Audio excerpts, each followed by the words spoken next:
going on, YouTube? This is Altone, and welcome again to Altone Fishing. Today, I would like to I've actually done a little bit of fishing this week, and my wife went out with me, and we didn't catch anything. So, here in Virginia, I imagine the water temperature is still pretty cold, and so I'm assuming that the fish are still kind of huddled up and very slow moving and deep.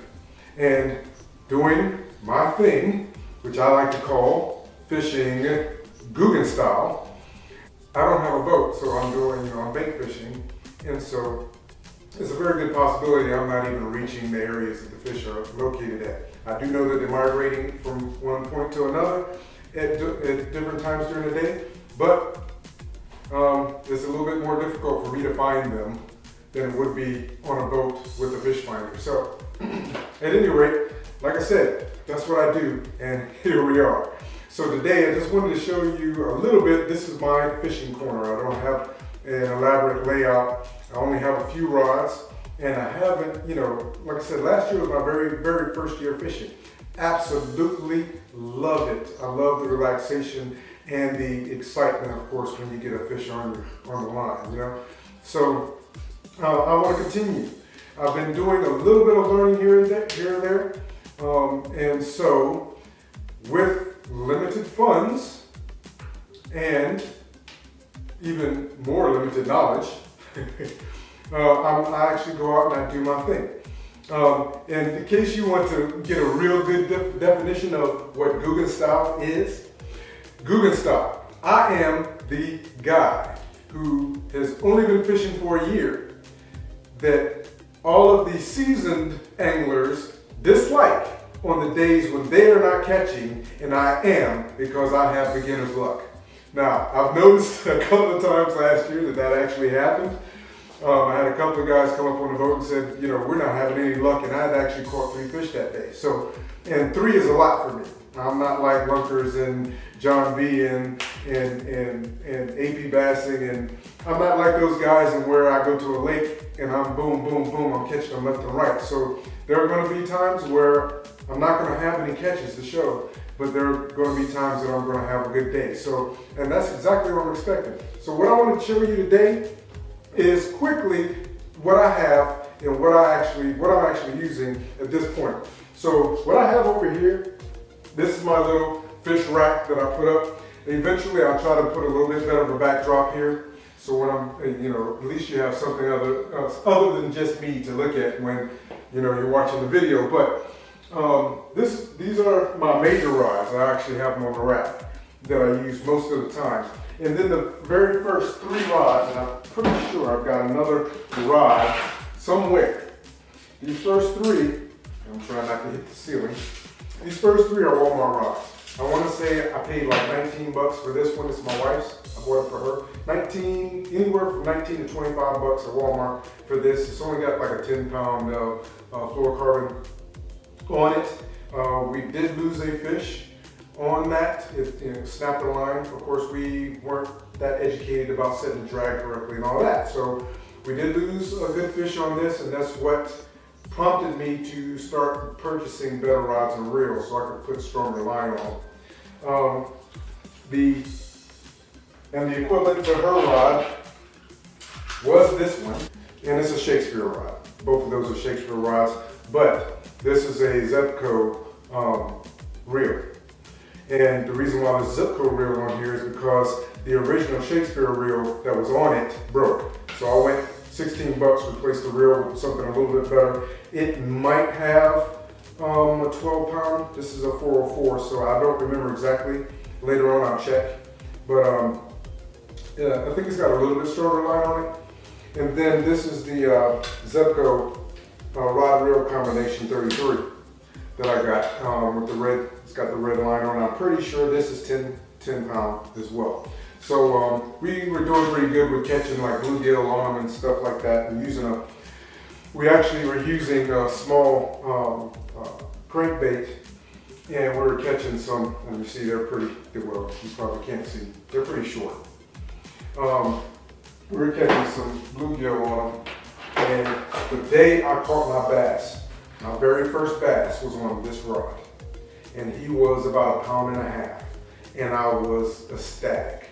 And from that point moving forward, and like I said, he was tough.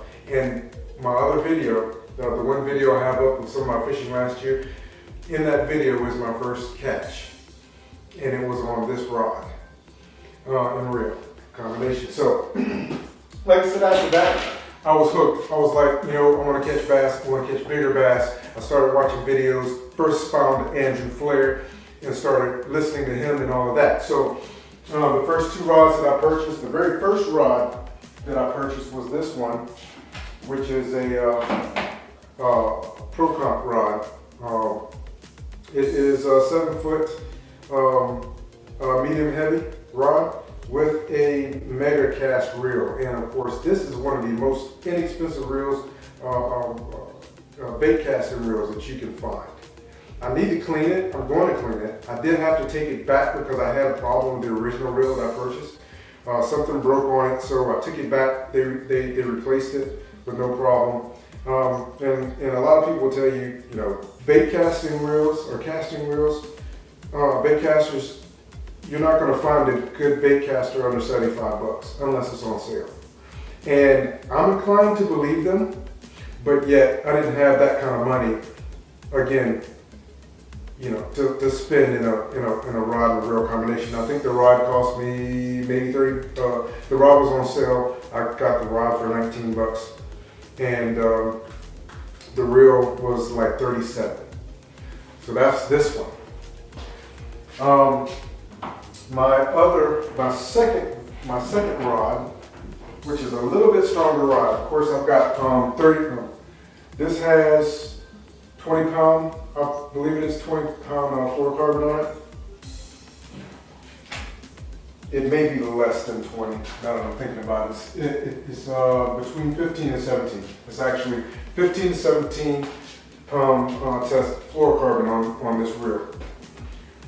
My second one, which of course is also a Bass Pro Shop, the Brawler, and this one is also a medium heavy rod, medium heavy action rod, medium power. And I actually purchased the Black Max Albert Garcia bait casting reel. My third rod, now what happened was, I wanted to get my wife a better rod because after I got both of these rods, I caught the last fish on the Brawler with the Albert Garcia reel on it with 30 pound braid, by the way, and a 17 or 15 pound fluorocarbon leader using a FG knot to tie the leader on. That's what I caught my last fish on. Actually, he was 2 pounds and 6 ounces. And when I did, not my last fish, but when I caught that fish, the same day my wife was using her Walmart rod and lost the fish. And I was like, you know what, she needs a better rod. So I went and got her hers is a Shimano. I couldn't tell you which model right now off the top of my head. Shimano rod, I actually got it from Walmart. And she has a Mitchell, I want to say hers is a 300. It's the Mitchell 308 reel. I purchased, got the reel from Amazon and the rod from Walmart.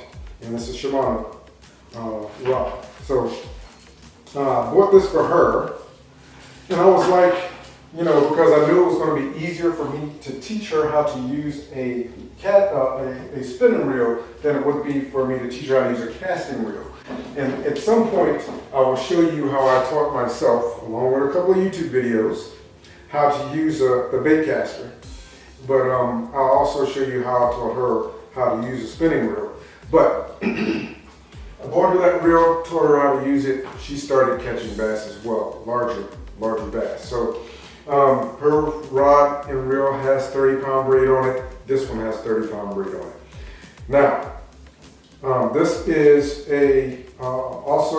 this is the Mitchell 300 reel and an Albert Garcia Renegade rod. And excuse me, this is the Vengeance rod. And both of the spinning rods are 6'6", and both of my casting rods are 7 feet.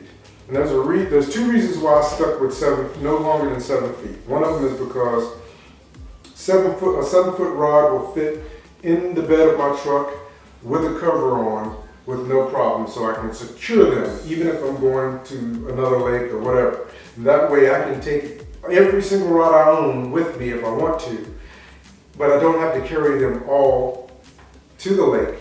If I'm parked close enough, I can just go back to my truck and grab a rod if I want to switch out. So that's the reason why I'm sticking to 7 feet. The other reason why is because I watched a couple of videos from nobody else but Andrew Flair, talking about, or actually Andrew Flair, Flute Master. A couple of people were talking about if I had only one rod, if I could only have one rod, what rod would it be? And Andrew Flair actually had a very good video on that, so you might want to check out his channel. I will put a link in the description for the rods and the reels that I currently have, so that if you would like to check them out, if you want to do nothing more than check them out and get the specs on them, you can do that. But that's pretty much what I have. That's it for today. Hope you enjoy, again, just seeing the rest of the video. And as always, I will talk to you again soon. Thanks for watching. Peace.